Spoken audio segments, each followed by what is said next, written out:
আমরা চেয়েছিলাম সবাই যে একটা বৈষম্যহীন রাজনীতিমুক্ত ক্যাম্পাস, এবং সেই প্রেক্ষিতে যারা বিশেষ করে শিক্ষার্থীরা রাজনীতিমুক্ত ক্যাম্পাসের আন্দোলন করে আসছিল, আমরা দেখতে পাচ্ছি তারাই আজ অন্ধকার রাজনীতির করাল গ্রাসে বন্দী।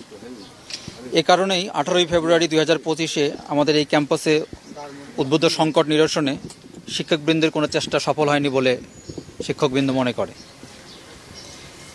শিক্ষা উপদেষ্টা মহোদয় সহ তার প্রেরিত প্রতিনিধি দলও এক্ষেত্রে অসহায়ত্ব প্রকাশ করেছেন। ফলে সুষ্ঠু তদন্ত ছাড়া চাপের মুখে ভাইস চ্যান্সেলর ও প্রো ভাইস চ্যান্সেলরের অব্যাহতি সিদ্ধান্তে মূলত ন্যায় বিচারের পরাজয় হয়েছে। গৌরবান্বিত জুলাই গণঅভ্যুত্থানের দীর্ঘ 8 মাস পরেও যদি শিক্ষা প্রতিষ্ঠানে এহেন কার্যক্রম চলতে থাকে, তা শুধু বিশ্ববিদ্যালয় নয়, সমগ্র বাংলাদেশের রাষ্ট্রীয় শৃঙ্খলা ভেঙে ফেলতে পারে জানিয়ে শিক্ষক সমিতি উদ্বেগ প্রকাশ করছে। তবে অত্র বিশ্ববিদ্যালয়ের দ্রুত শিক্ষার সুষ্ঠু পরিবেশ ফিরিয়ে আনতে শিক্ষকবৃন্দ সবসময় সচেষ্ট থাকবে।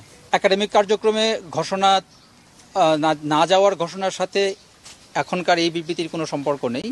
সেটা ছিল ছাত্রদেরও দাবি যে সেই ফেব্রুয়ারির ঘটনার সাথে জড়িত দোষী ব্যক্তি তাদের বিচার নিশ্চিত না হওয়া পর্যন্ত শিক্ষকবৃন্দ ক্লাসে ফিরবে না। এটা আমাদের পূর্বের অবস্থান, সেটা ওইভাবেই আছে। আর পরবর্তীতে যদি কোনো সিদ্ধান্ত থাকে শিক্ষক সমিতি সবাই মিটিং করে আপনাকে জানানো হবে।